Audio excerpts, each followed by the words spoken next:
Hi friends, welcome to Mokshita diaries. ఈరోజు మనం పల్లె సంప్రదాయ రుచిని గుర్తు చేసే ఆంధ్ర స్పెషల్ తాటిగారెలు తయారీ విధానం చూద్దాము. ఇది చాలా టేస్టీగా ఉంటాయి. ఇప్పుడు ప్రాసెస్ చూద్దాము. ఇలాంటి తాటిగాయని తీసుకోవాలి. ఇది పచ్చిగా ఉండకూడదు, అలా అని బాగా ముగ్గకూడదు, మీడియంగా ఉండాలి.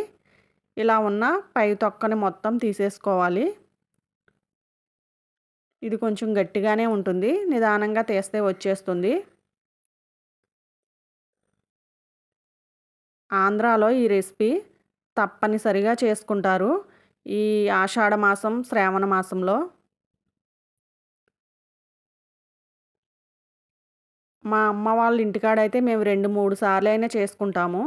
ఎందుకంటే మా ఇంటి దగ్గరే తాడి చెట్లు ఉంటాయి. అందరూ మా ఇంటి దగ్గర నుంచే పట్టుకెళ్తారు. చూడండి, ఇప్పుడు 3 టెంకల్లా వస్తాయి.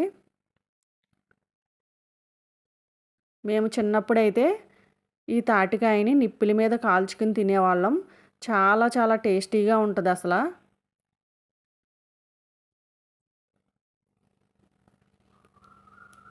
చూడండి, ఇలాంటి చిల్లులు గిన్నె తీసుకుని పైన ప్రెస్ చేస్తే ఆ టెంకలకు ఉన్న గుజ్జు మొత్తం కిందకి వచ్చేస్తుంది.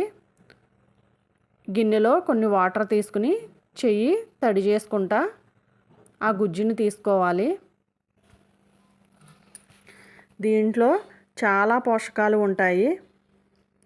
ఇది సహజంగా దొరికేది, సీజనల్ ఫ్రూట్ కూడా. చూడండి, అలా ప్రెస్ చేస్తే దానికి ఉన్న గుజ్జు మొత్తం కిందకి వెళ్ళిపోతుంది. అలవాటు లేని వాళ్ళకైతే కొంచెం కష్టంగానే ఉంటుంది.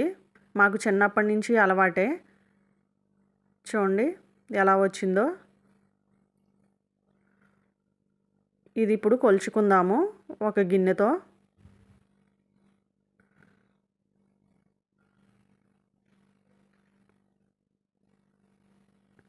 ఆ గిన్నెడు వస్తుంది.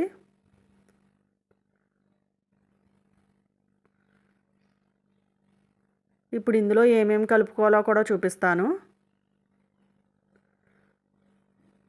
ఆ గిన్నె వచ్చింది కదా గుజ్జు.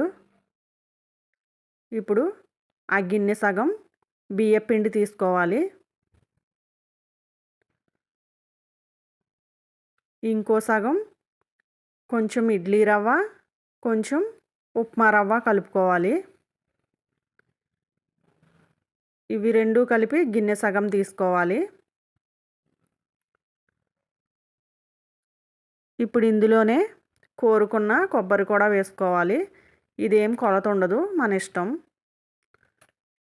ఇప్పుడు బెల్లం కూడా కోరుకున్నది వేసుకోవాలి. బెల్లాన్ని మెత్తగా చేసుకోవాలి, అంటే మిక్సీలో అయినా పట్టుకోవచ్చు. బెల్లం చూసుకుని వేసుకోవాలి. కొన్ని తాటికాయలు తియ్యగా ఉంటాయి, కొన్ని అంత తియ్యగా ఉండవు. కాబట్టి బెల్లం కూడా చూసి వేసుకోవాలి. ఇప్పుడు ఇలా చిన్న గారెల్లా చేసుకుని ఆయిల్లో వేయించుకోవడమే. నిదానంగా చేయాలి. మంటని హైలో పెట్టకూడదు, సిమ్లోనే పెట్టుకోవాలి. ముందు హైలో పెట్టుకుని గారెలు వేసేటప్పుడు సిమ్లో పెట్టుకోవాలి. ఇవి ఉత్తినే కలర్ వచ్చేస్తాయి, లోపల వేగవు. ఈ గారెలు కూడా నిదానంగా తీసి వేసుకోవాలి, లేదంటే రావు. కొంచెం పిండి జోరైనా కానీ బియ్యపిండి కలుపుకుంటే సరిపోతుంది. ఫస్ట్ టైం వేసేవాళ్ళు ఏం కంగారు పడక్కర్లేదు, కొంచెం పిండి కలుపుకుంటే సరిపోతుంది. ఇవి గోల్డెన్ బ్రౌన్ కలర్ వచ్చే వరకు వేయించుకోవాలి. మరీ కలర్ వచ్చేసి వరకు వేయించుకుంటే తీసిన తర్వాత బ్లాక్ కలర్లోకి వచ్చేస్తాయి.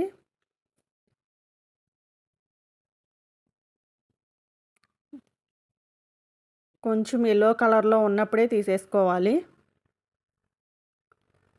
చూడండి అలా అయితే సరిపోతుంది.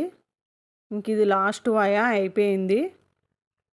మీరు కూడా మీ ఇంట్లో ఈ రెసిపీని ఈ ఆషాఢ మాసంలో తప్పకుండా ట్రై చేయండి. మా వీడియో గనక మీకు నచ్చినట్లయితే లైక్ చేయండి, షేర్ చేయండి, సబ్స్క్రైబ్ చేసుకోండి. Thank you.